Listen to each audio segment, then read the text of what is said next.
भगुण्यामधला हांडा पाण्याचा भरूनच घेणार होतो आणि भरलेल्यानंतर दुष्काळ पडल्यामुळं टँकर ट्रॅक्टरचं पाणी गावागणीच वाहत होतं. ही दुःख नुसतं हांडा घेऊन पाण्याचा काढला म्हणून देणाऱ्याने इतक्या शिवाय दिल्या जिंदगीभर माझ्या आठवणीतून जाणार नाही त्या, की जिंदगीच्या कहाणीच्या हांड्यापुढं एका मला नाही असली ती बाई बोलली.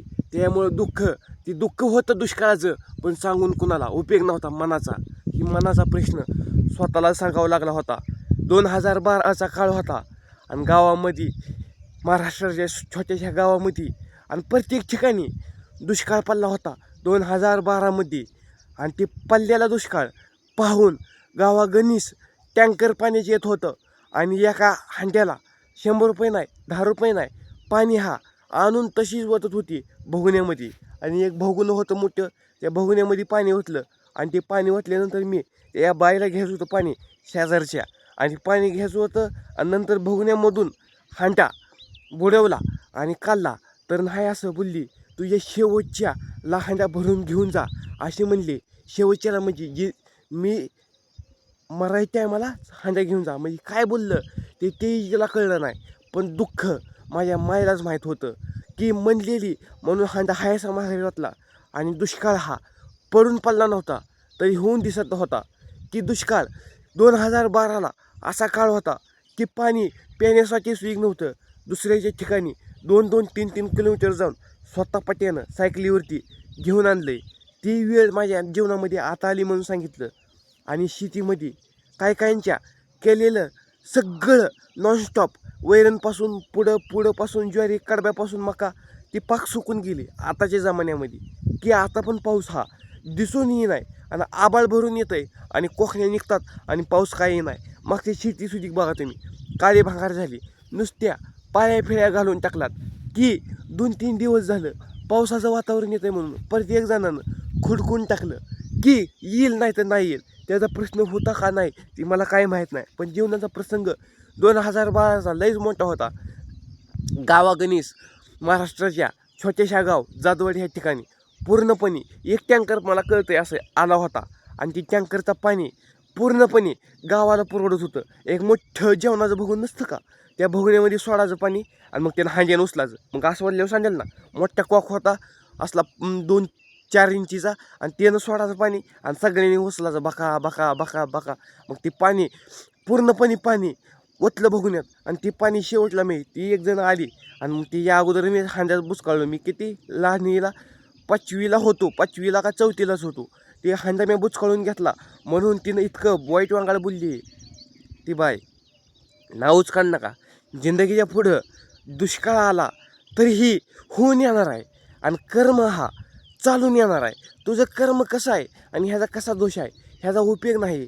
आणि कर्म असू नाही तर नसू, कुणाला काय सांगून उपयोग नसतो जीवनामधला. पाण्याचा भोग, पाण्याची पातळी कमी झाली म्हणून दुष्काळ नाव असं होऊन पडलं जातं.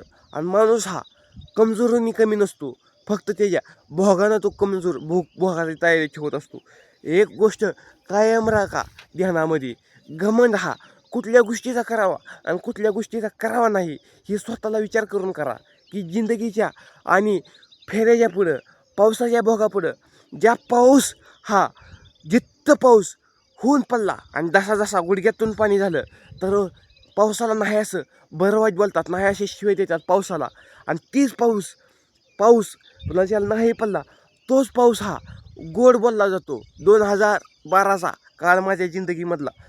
रस्त्यानं जात होता टँकर, पाणी सगळ्याला नेत होती, पुन्हा ज्याला तोच पाणी हळूहळू डिमांड वाढली आणि त्या पाण्याला पूर्णपणे पुन्हा ज्याला विकत घ्यावं लागलं. पण तो विकत देत नव्हतं पाणी, त्याला होऊन विकायचं होतं म्हणून विकत नव्हतं. पाणी त्याला दान करायचं होतं म्हणून करत नव्हतं.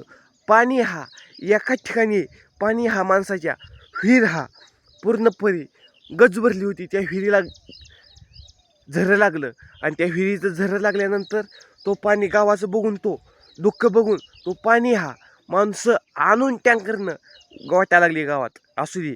तर का तर पाणी हा लागणारी गोष्ट आहे. माणूस सुद्धा सेकंदाला लागणार आहे. फक्त घमंडाने करून एखाद्याची अवकात काढून करू नका रे. दुष्काळ हा त्याच्या रस्त्यानं पडणार आहे, माणूस हा त्याच्या रस्त्यानं चालणार आहे. फक्त त्याचं दुःख आहे म्हणून समजून घेणारं कोण नसलं तर चालेल, पण जिंदगीमध्ये मनावरती शब्द बोललेली कधीच मागं घेऊ शकत नाही. आणि होऊन विचार केला आहे का, आपला एक सेकंद वाया घालावं म्हणलं तरी आपण घालवू शकत नाही. आणि बघता बघता एक लाईक आणि सबस्क्राईब बेल आयकॉनचा घंटा वरती प्रेस करा. आगे तो बहुत मजा आने वाला आहे. आणि इंस्टा फेसबुक पेजला जाऊन फॉलोअर्स करा. मी तिथं तुम्हाला रिप्लाय द्यायचा पूर्णपणे प्रयत्न करू शकतो, की इथं सांगू शकत नाही पण तिथं सांगायचा प्रयत्न करीन. एखाद्या प्रयत्नाच्या कहाणीला एक असा वातावरण येते, सकाळच्या 7:30 वाजल्यात पण तुम्हाला सांगतो आता ऊन पडलं होतं एक 5 मिनिटाखाली कडक झाड, आणि आता आभाळ आलंय.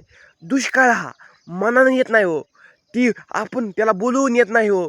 ती दुष्काळ हा पूर्णपणे त्याच्या मनाने येत आहे. फटाक्षानं तो दुष्काळ देऊन आणि दाखवून पण दाखवतोय, आणि दुष्काळ हा दिसून दाखवतोय.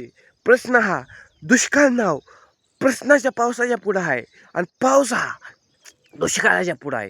म्हणून माणूस हा प्रयत्नाच्या पुढं कधी हारत असला तर एक ना एक दिवस त्याला धोकावं लागतंय.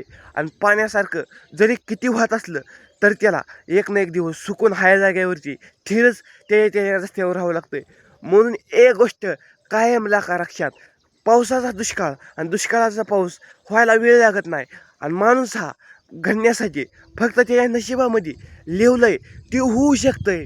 फक्त त्याच्या निस्वार्थ मनानं प्रेम करायला होऊन शिकावं, की नाही आपला प्रयत्न स्वतःचं दुःख बघून जाणवून घेतली मजा, आणि तू मजा तुझ्या कर्मापुढं घेतली झुकून बरं का. म्हणून प्रयत्न हा बोलताना कसा शब्द उच्चार मनातून कसा करायचा, ती बोलला हांडा उचलून घेतला म्हणून तिनं नाही असं बोललं. फक्त माणसाच्या प्रसंग जीवनामध्ये त्याचा काळ नाही तर त्याचा दोष नाही, तर आलं म्हणल्यावरती फिरायला उशीर लागत नाही. नेपाळमध्ये आता सध्याला काही नसताना सगळं पहाडं फेड पाण्यामध्ये चाललात. पाण्यामध्ये माणूस हा एका सेकंदाचा दौलत हा कमवलेली रातून दिवस कष्ट केलेली. घमंड करना तो एक बार शमशान का चक्कर जरूर लगाओ मेरे दोस्त, क्योंकि हमसे बेहतर वहाँ राख बनकर पड़े हुए हैं. क्योंकि एक ना एक दिन जिंदगी का हर कोई जिंदगी में कोई नहीं, जिंदगी एक किराए का घर है. एक ना एक दिन हमको मिट्टी बनकर रहना है. लेकिन तुमने कितना ही कमाया उस कमाने का क्या ही मतलब जब तू कमाता समय दूसरे का दुख देकर सुख नहीं दिया.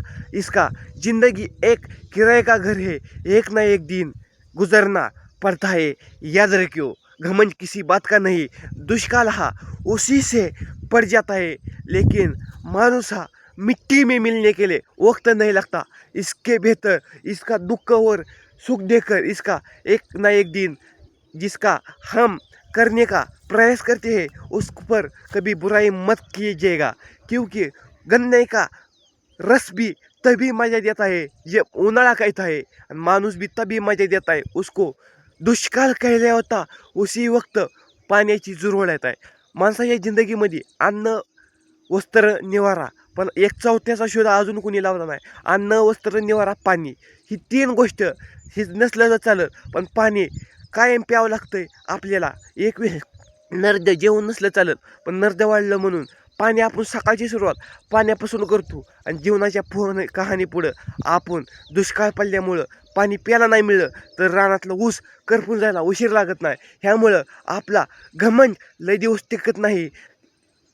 जिंदगी का घर एक ना एक दिन ख़त्म ही होता है, इससे बेहतर मिट्टी बनने से बेहतर वो मिट्टी दिखानी थी. वो मिट्टी का मतलब इंसान था. इंसान ही एक ना एक दिन वो पत्थर कर देख नहीं थे, लेकिन वही पत्थर वो आदमी बन गया. लेकिन वही पत्थर हम कहते हैं वो धोंडा है. वो मरने के बाद उसको हम हार फिर चढ़ाते हैं. लेकिन ज़िंदगी में वो सबका दिन आता है, लेकिन वक्त का इंतज़ार करना है. घमंड बहुत देर नहीं चलता लाला, याद रखियो. हाँ.